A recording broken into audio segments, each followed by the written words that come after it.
boa tarde. Bem-vindo mais uma vez ao nosso programa atual. E hoje nós vamos falar sobre a saúde da mulher. Mas essa mulher que começa, desde pequenininha assim, a ida ao ginecologista. Por isso nós convidamos o Dr. Cláudio Pesce para falar sobre esse assunto. Seja bem-vindo, Dr. Cláudio. Que bom tê-lo aqui no programa. Obrigado, boa tarde, Luciana. Estamos aqui para tentar destrinchar algumas dúvidas, né? Sim. E estou à sua disposição.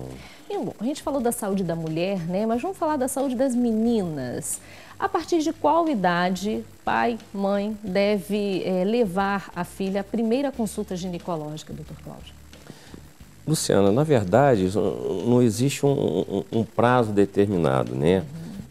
Vai depender do que nós estamos focando. Então, existem as patologias, os problemas ginecológicos na infância, na adolescência, na vida adulta. Então, cada qual tem as suas implicações, o seu prazo mais correto de se fazer, tentar fazer algum tipo de rastreamento.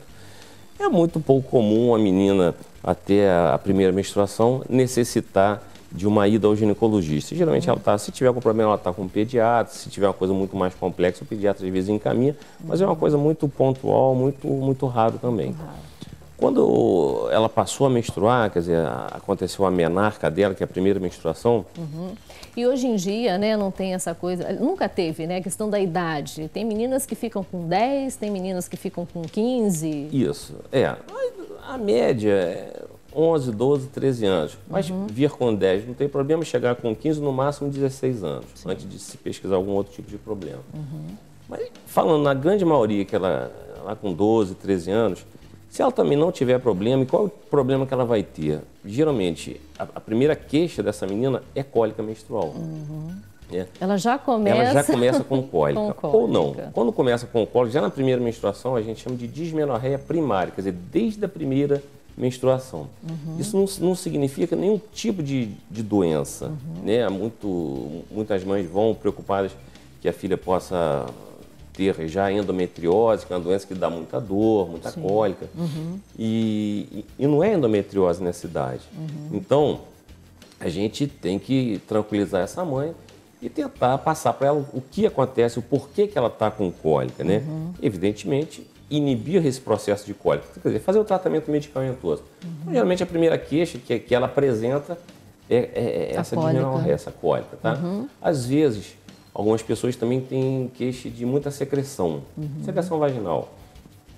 E essa secreção se dá por estímulo hormonal, não necessariamente uma inflamação, mas é uma produção exagerada do muco dela, às vezes até pela anatomia do colo. Às vezes ela já tem uma pequena feridinha no colo, isso quando tem, já tem desde essa idade.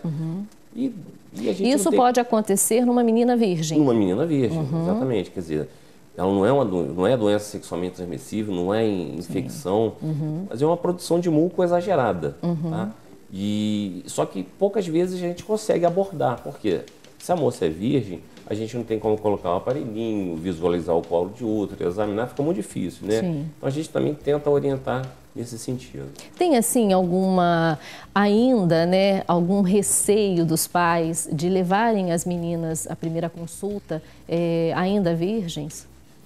Receio dos pais, eu não vejo muito não. Eu vejo, o que a gente observa é o receio delas mesmas, Então, a preocupação da menina é estar com uma pessoa médica, principalmente um homem, Sim, prefere até que seja a primeira pelo menos seja mulher, Mas eu converso com a mãe, às vezes a mãe me aborda antes de marcar a consulta para a filha.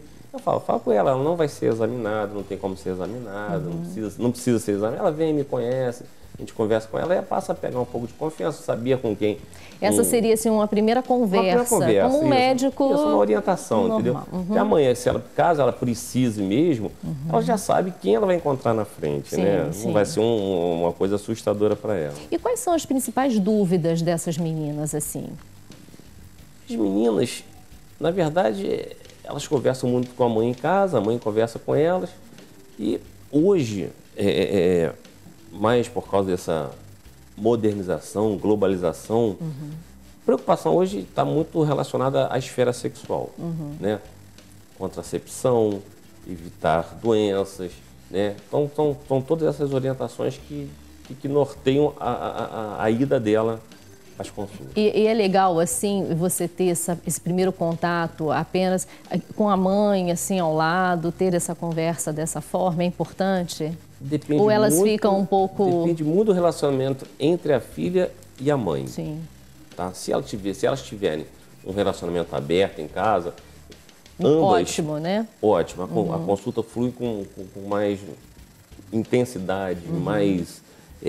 passa a ser até mais agradável, entendeu? Sim. Você explica para uma, a outra está ouvindo, e não tem, a dúvida não fica. Se tiver uma, tira da outra em casa. Enfim. Com certeza. Quando você encontra alguma resistência, ou da mãe ou da filha, né, no relacionamento, aí já fica mais difícil até você fazer perguntas quando uma está acompanhando a outra, né? Sim. Então, essa identificação você consegue mesmo fazer no consultório, né? O profissional consegue fazer no Na hora que você consultório. Um bom dia, uma boa tarde, na hora que está começando a conversa, eu até brinco. Você quer que a sua mãe fique na consulta? Aí quando ela fala que não, eu, às vezes até peço para não presenciar a consulta, na verdade é um segredo médico. Né? Exatamente, para ela poder falar abertamente, né? Tirar as dúvidas, as curiosidades, né? Fica mais fácil. A gente continua conversando, doutor Cláudio, no próximo bloco. Vamos falar sobre a vacinação do HPV, né? Que é muito importante e que é justamente nessa fase que ela deve ser aplicada, não é isso? É isso mesmo. Então, daqui a pouquinho, o Atual volta com muito mais para você.